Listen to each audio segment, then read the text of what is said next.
52. La voz de los protagonistas. Contacto telefónico.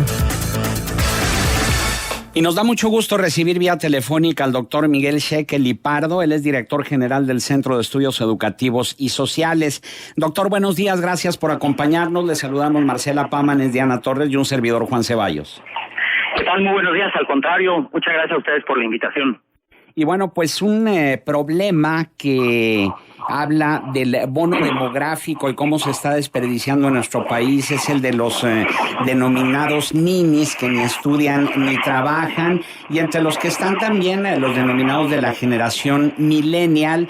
Y a raíz de una nota interesante que se publicó el pasado fin de semana, le invitamos para conocer su punto de vista de que la generación que tiene entre 18 y 35 años, identificados como millennials, está redefiniendo el mundo laboral y se prevé que para 2020 representen la mayoría de la fuerza laboral global. Sin embargo, una encuesta reveló que el 65% de los jóvenes entre 15 y 29 años no ha pensado en ahorrar para el momento de su jubilación, por lo que podrían olvidarse ellos de la palabra pensión, cuando menos a la manera como la reciben sus padres y sus abuelos. Quisiéramos escuchar su punto de vista en torno a esto, que también está muy relacionado, doctor, con un análisis muy preciso que usted realizó del problema de los 7 millones de ninis por la falta de políticas públicas que vinculan al sistema educativo con el sector empresarial. Muchas gracias. Sí, de hecho este problema es un problema bastante complejo, como bien se ha mencionado, y tiene varias facetas. Por ejemplo, cuando se analizan estos datos sobre las perspectivas de los jóvenes en cuanto a contar con una pensión, se conjugan de hecho varios elementos. Uno que tiene que ver con el tema de empleo, que comentaré en un momento, pero otro tema muy importante es que la esperanza de vida en México y en el mundo ha ido creciendo. Por lo tanto, antes, generaciones de los 90, los 80, más atrás, por supuesto, visualizaban la edad del retiro alrededor de los 65 años. Ahora, estas generaciones recientes, e incluso muchos de los que ya a una avanzada edad, como un servidor, estamos trabajando, no vemos ese quiebre de los 65 años como el quiebre más relevante, porque a los 65 años la mayoría de la población sigue estando en condiciones totalmente aptas para seguir trabajando, aportando a su familia, aportándole al país con su trabajo. Y más bien la edad de retiro se empieza a ver cada vez más lejos, a los 75. Hoy es muy común encontrar gentes profesionistas que a los 80 años siguen trabajando, y lo hacen porque pueden hacerlo, tienen la capacidad, lo quieren seguir haciendo.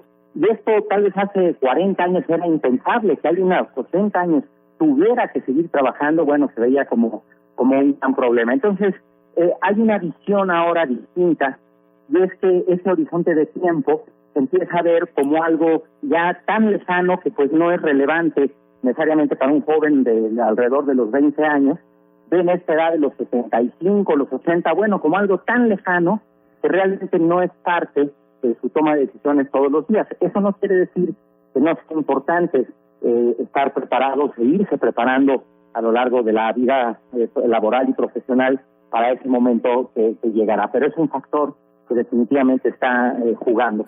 Ahora, adicionalmente, hay otro elemento que tiene más que ver con este fenómeno de los jóvenes que no estudian ni trabajan, y que es la combinación entre algo que podría parecer hasta contradictorio. Nuevamente, comparándonos, por ejemplo, con los años 80, hoy México es un país en donde una proporción mucho mayor de jóvenes va a la escuela. Eso no quiere decir que el problema de la educación esté solucionado, simplemente son las tendencias históricas. Mucho más jóvenes van a la escuela. Por supuesto, ya no llegar a la secundaria terminada es casi una excepción. La gran mayoría de jóvenes terminan la secundaria. Una proporción mucho más alta está llegando y terminando la media superior, a pesar de que seguimos teniendo un reto enorme en este segmento. Y también es un hecho que cada vez más jóvenes van a la universidad. Entonces es una paradoja en que por un lado hay más educación, pero por otro lado también está creciendo el número de jóvenes que sale con esa mayor educación, pero no está encontrando en el mercado laboral una oportunidad ya no digamos acorde a sus intereses y a sus expectativas.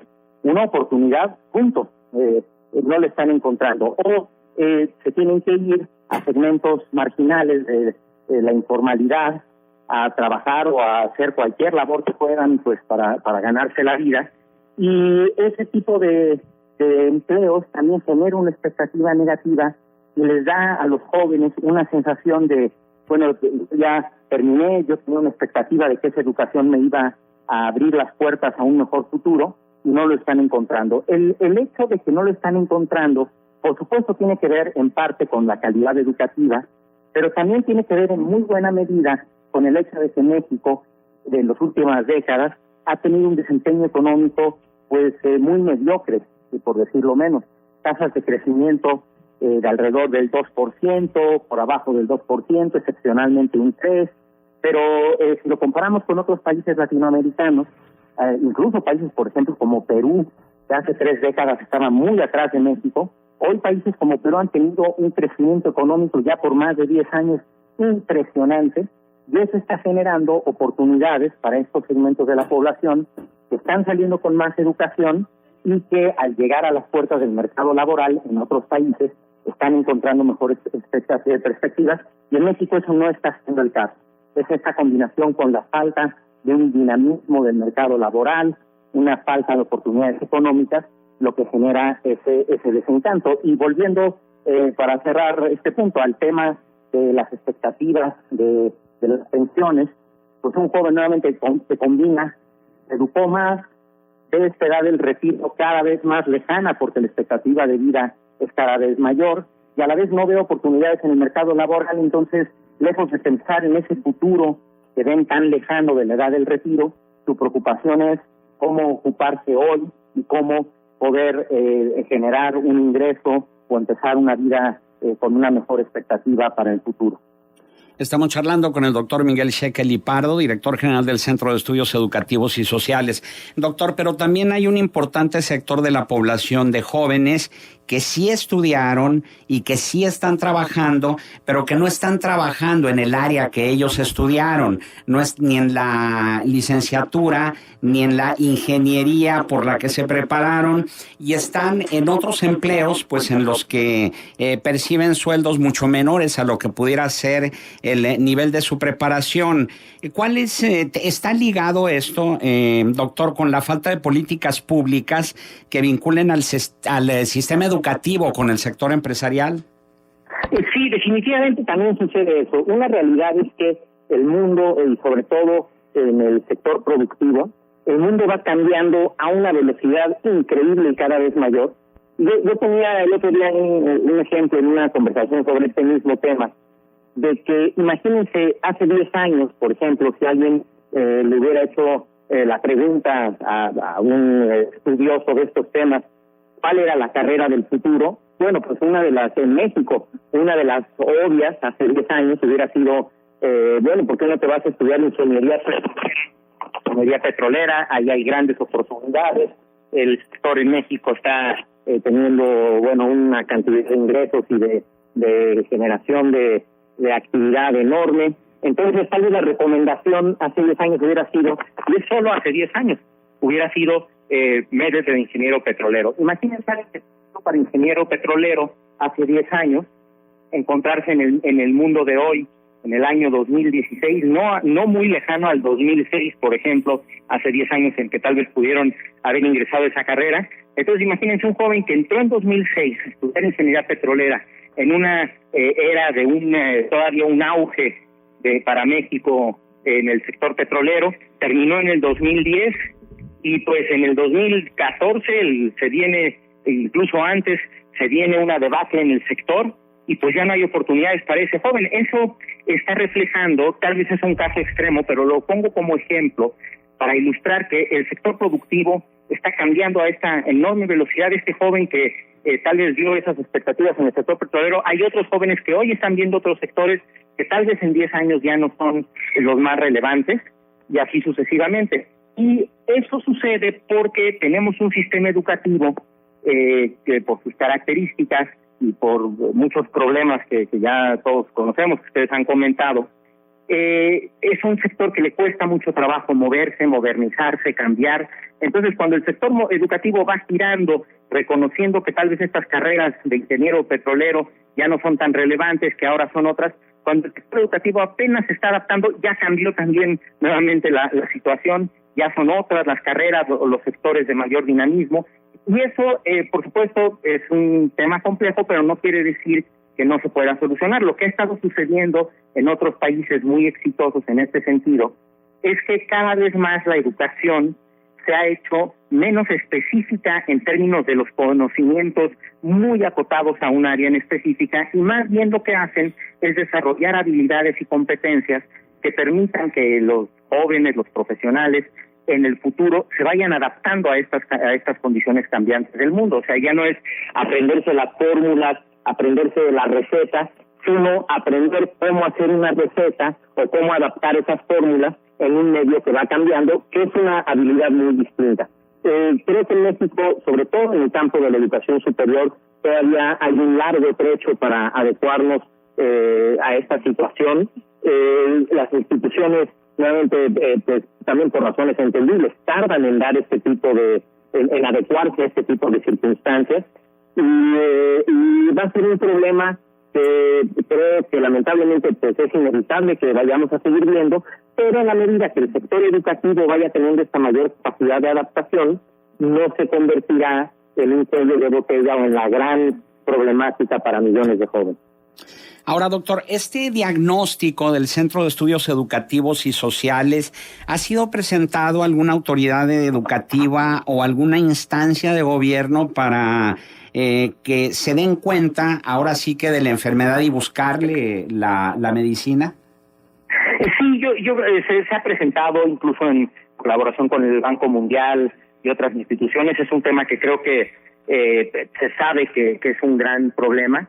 Y creo que la restricción que tenemos es que abordarlo pues no es fácil, y sí requiere de una labor más allá incluso del sector educativo solo o del sector productivo solo. Sí requiere de que en primer lugar las instancias, las autoridades gubernamentales al más alto nivel establezcan esto como un elemento importante de la agenda. Si esto no sucede al más alto nivel, es muy difícil hacer converger las diferentes agendas de diferentes sectores. Creo que ahora la iniciativa de las zonas económicas especiales que se ha anunciado puede ser una muy buena oportunidad precisamente para avanzar en este sentido, en reconocer que para que esas zonas económicas especiales se hagan una realidad y beneficien a la población de las regiones en donde se van a llevar a cabo, si se logra adaptar precisamente la oferta de recursos humanos para explotar las grandes oportunidades que se espera que se generen, esto podría capitalizarse de manera muy positiva para la población, pero sí tiene que establecerse como un elemento de la agenda porque no se va a dar por arte de magia que empiecen a surgir estas oportunidades económicas y que la población local pueda aprovechar las oportunidades. Tiene que haber los recursos humanos para hacerlo. Pues ojalá de veras haya esa respuesta que se espera, porque ¿de qué sirve que se realicen estos análisis, estos estudios, estas investigaciones, si a final de cuentas pues quedan como gritos en el desierto y no reciben una respuesta por parte de las autoridades y las instancias gubernamentales, que son quienes deberían tomar cartas en el asunto, doctor?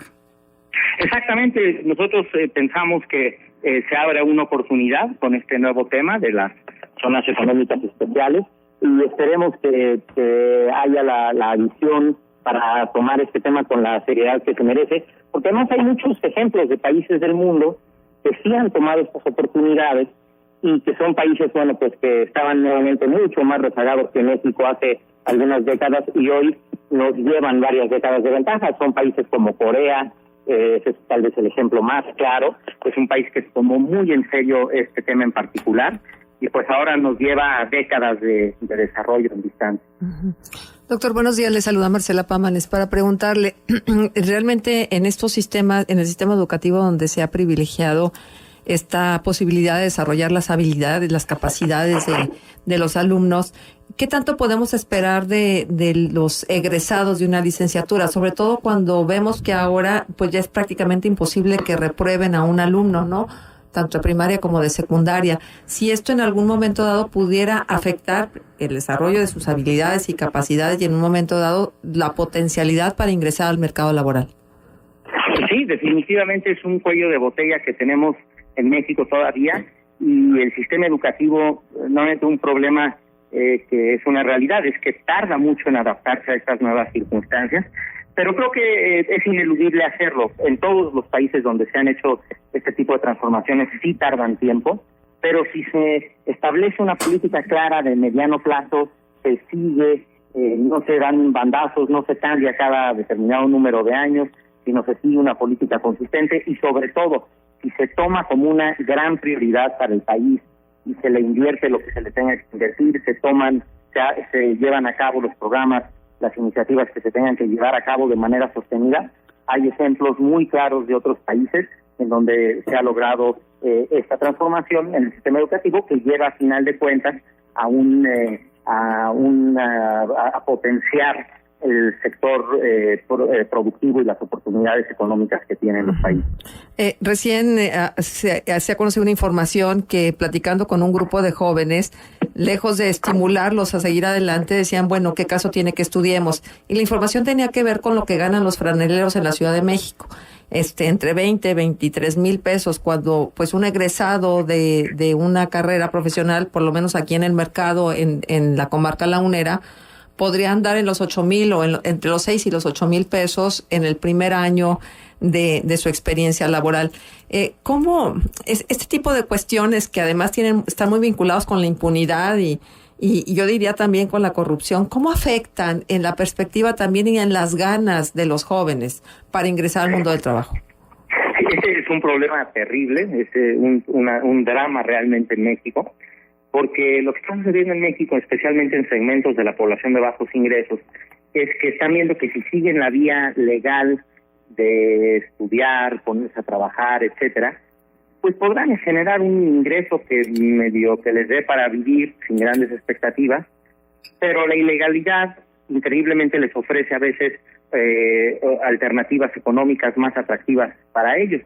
Entonces, a eso hay que sumarlo a todo este reto de la educación. Estamos en un entorno en donde la sociedad misma no le da un valor, no digo nosotros en particular, sino como sociedad, cuando el joven se enfrenta a ese mercado laboral, ve que irse por ese camino profesional no le reditúa tanto que si se va por una actividad criminal, que para eso, bueno, hay una demanda enorme y hay jóvenes en situaciones vulnerables que con que alguien se le acerque y le diga que va a ser valorado y que va a tener otras oportunidades en otra actividad, bueno, toman el riesgo de meterse a ellas precisamente por esta falta de alternativas que ven para ellos. Es realmente muy dramático.